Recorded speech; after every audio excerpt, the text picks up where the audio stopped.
Chris Brockman, you're the New Englander here. Who is the first player in 45 years to score a touchdown on offense, defense, and special teams in the same season in his rookie campaign to make him a first All-Pro selection? Who would that person be? Marcus Jones. Well, how do you say his name? Marcus Jones. Ladies and gentlemen, here on the Rich Eisen Show, Let's good go. to have Marcus Jones here on the program. Good to see you, Marcus. How are you? I'm doing good. How are you? I'm good. So, yeah, you did that in your first season in the NFL. Did you even surprise yourself pulling that off in 2022, Marcus? I'll say for sure, coming into the league, being a rookie, like my thing was just finding my role, and it grew, at a fast pace and everything. But I commend everyone that was around me to help me get in a position to be able to make plays like that, and also the organization and the coaches trusting me to end up being on the field to, play one position and the next, defense, and then also, getting on the offensive side. So definitely don't take that, for granted. And again, it's not just any coaching staff. In 2022, that was the coaching staff of one Bill Belichick. Did he get on the phone with you the night you got drafted, Marcus? Yeah. No, he definitely did.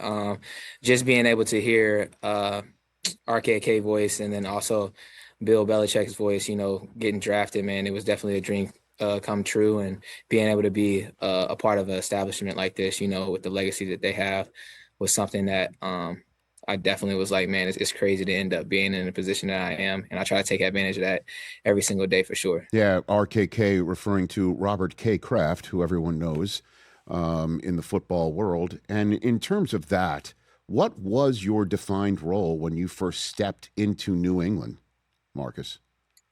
Yeah, I would say my first thing was to understand how, the organization worked. First off, as a rookie, you're kind of trying to, learn with different people and everything. I had great leaders like Devin McCourty and also Matthew Slater. So being around them helped out a lot, but it was special teams. I would say, return the ball. So I started off at kickoff return, then got into punt return. And then after that, got some defensive plays, and then ended up transitioning into offense as well. Well, when did you realize that this opportunity was something you could take advantage of and do more, Marcus? When did that hit you? I would say right whenever they said they wanted me to play offense. Oh, so you had no idea? Like you had no idea that that you were being eyed for that sort of role by the staff? No, I didn't know at first, until, I would say the week of and everything. And it was just like, hey, like, would you be open to, getting the ball on the offensive side? And I was like, hey, however I can help the team, I'm down for it. So I had to learn the playbook pretty quick, with certain things and packages and stuff, and then go from there. Yeah. I mean, that's a serious responsibility in that regard, right? And it's not just anybody asking you. Again, it's the coaching staff of Bill Belichick being the one to ask you that. The Rich Eisen Show ESPN Radio audience has just returned. We've been chopping it up for a couple minutes already with Marcus Jones on the Disney Plus ESPN app side of things, talking about the time, Marcus, in your first season there where you were asked to start playing on offense, despite being known at that point in time as just special teams. And when did you get out there on defense in your first year? When did that happen? I would say it was probably like week 5. I don't know specifically what week it was. I know it was the Cleveland Browns the first time I played defense. I don't know specifically what exact week, but that was the first time I played my defensive snaps and everything like that on defense. Okay. And then when did you realize the Jets were going to kick it to you no matter what, Marcus? When did that happen? I didn't know at first. I was thinking that they were going to kick it out of bounds, but as soon as I seen it go off the punter's foot, I was like, oh man, I could have some space and everything. And my goal most of the time is always to get the first down. But I seen I had a little bit more space, and I was like, I can definitely get to the end zone. So I commend my teammates for being able to, open up the lanes and everything for me. What does it mean to wear that C on your chest? Again, you're a kid drafted in, I believe, a 3rd round, correct? And, Troy and Houston were the 2 collegiate stops for you. You get a call from RKK and Bill Belichick, and now you're a Patriot, a special teamer who then goes and has a special rookie season. Now you got a C on your chest. What does that mean to you? It means a lot, first off, the guys that had C's on their chest before me, man, those are some big names when it comes down to it. And being a part of, like I said, the legacy here, man. I've always been a lead by example type of person, but whenever I do talk, people listen and everything. And how I do one thing is how I do everything. So I always try to make sure, I give 110% whatever it is going on. And then also when it comes down to practice and being in the film room, however I can help the team, I'm down for it. I talk to the rookies, anytime they need help. Communication is a big thing, especially on the back end. So everyone on the defensive side, DB wise, we always have to be in tune with each other with motions, different plays and adjustments, especially on the defensive side of the ball. Well, as you know, with the history of New England, Marcus, that it's very rare for someone to come in and have three coaches in 3 years. It's been nothing but one way of doing it and consistency, and then an inconsistency that's rare for the franchise. What's happened this year for everything to be sort of like a lightning strike and come together that you have from your perspective? Yeah, I would say from my perspective, it was a lot of new faces that came into the building. You said it, it was used to, consistency and that everyone know, and knowing everyone, but we had a lot of new faces. And I would say we got to know everyone. We had the 4 H's, that they talked about a little bit on ESPN, getting to know how people got into the game of football, their family, things that they like to do, interests, all of those things. And then also, the heartbreaks when it came down to it. So learning more about the people that surround you make you want to play harder for your brother on the field. And, that person also has your back as well. So I feel like, a lot of off the field stuff helped us, build our trust when it comes down to being on the field. What happened off the field? Can you give me some examples of that? Oh, yeah. I would say off the field, DB wise, Sure. on our off days, we watch film and then also eat Chick-fil-A at the same time. So we spend time when it comes to doing things like that. Burgers also form or nugget form? community-wise- Like what form? What form are we? No, it's dipping sauces? breakfast. Okay, breakfast. Breakfast. Okay. So That's it. yeah, Hey, I brought that yeah, up the many Chick-fil-A times. breakfast, Okay. the Chick-fil-A, the minis. Okay. People love the minis and everything. Good to know. And then also community service stuff. A lot of people have different foundations that they support. And then also Donna, when it comes down to things that we do with the Pats and everything like that too, that helps out a lot. So How has Vrabel changed it? I would say when it comes down to it, he's been a player in the league. So that's the one thing that I say. He knows what it takes to, put in a lot of time and effort when it comes down to it. And then also, coaching wise, like the excitement, like he wants us to celebrate together. If people make plays, the first thing you do is tell you to go to the end zone and celebrate with your teammates. So that's something that we love to do and love to see him have support with that. And then also whenever we're out there at practice, like it comes down to consistency. It doesn't just end up happening on Sunday. It's through the week of the preparation, making sure that we know about every situation that comes up in the game.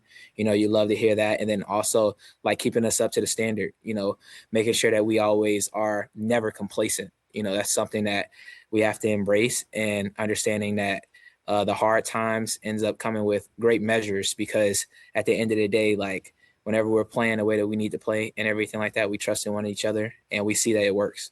Okay, and you mentioned he's not just any player either, Marcus Jones, right? The banners that you see every home game, for him to basically, he doesn't say it, but you know it. He helped hang half of them at least, right? So does that factor in to following what he's leading? For sure.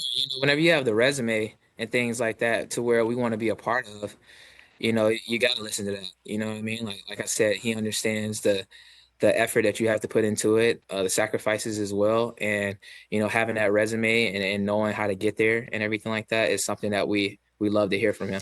Do you sometimes watch back your returns and see him running down the sideline almost stride for stride, Marcus? Do you see those moments on film sessions at all?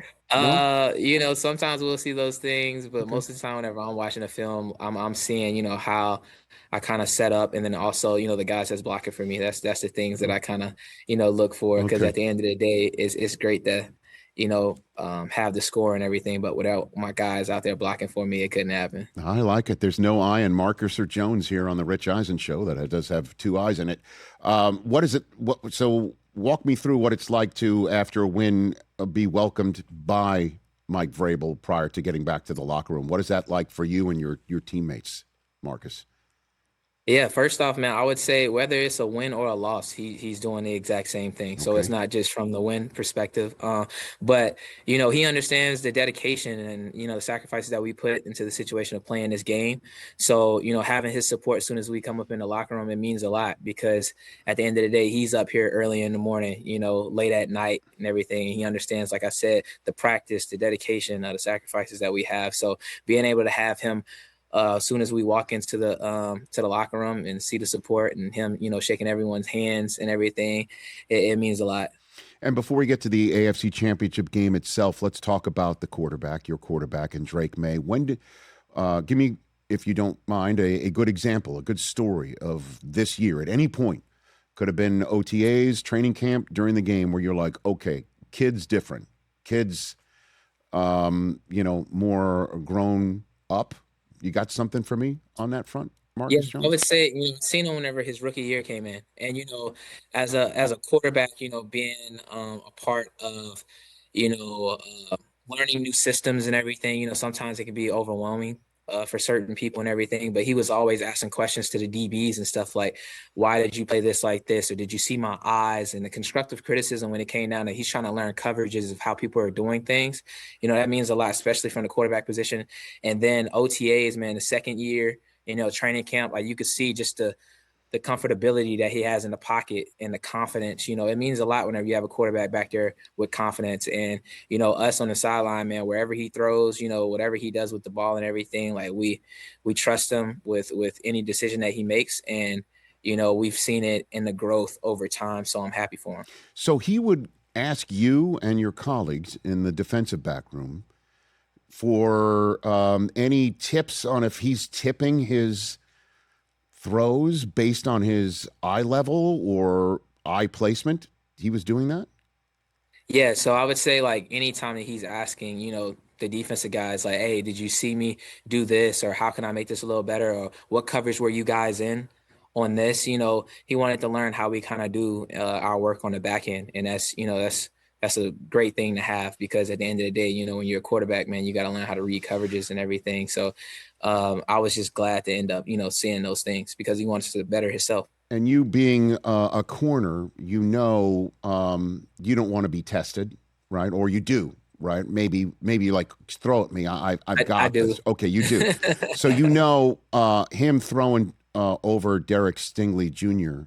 is no joke, right? Like that throw to Booty. What was that like for you watching that from the sidelines, Marcus? Yeah, it was a great throw and catch. At the end of the day, Drake put the ball where only his receiver can get it, and then Booty made a play to where only where he can end up making a catch, and that was a spectacular catch and everything like that.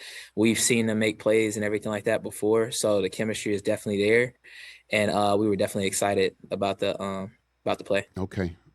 Let's get to the AFC Championship game. You know the challenge, you know what's in front, and you know probably what all of us in the media are talking about. It's the quarterback in Denver and Jarrett Stidham, who was there before you in New England for a hot minute.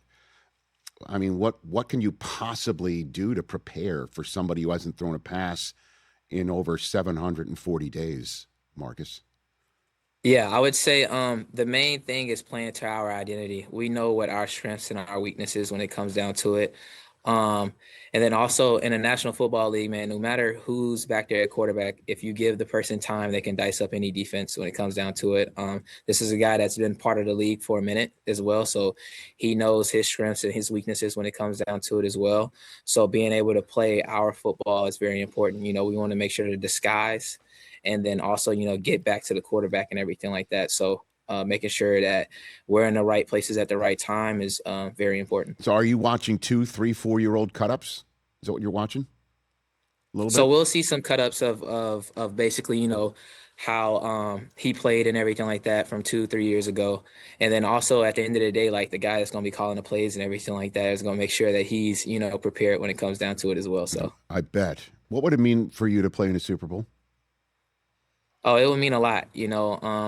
There's different levels and different checklists, that we have when it comes down to it. Our first thing was to win the division, and then now we're taking it one by one. Of course, the end goal is to win a Super Bowl, but at the end of the day, we're focused on the AFC Championship first.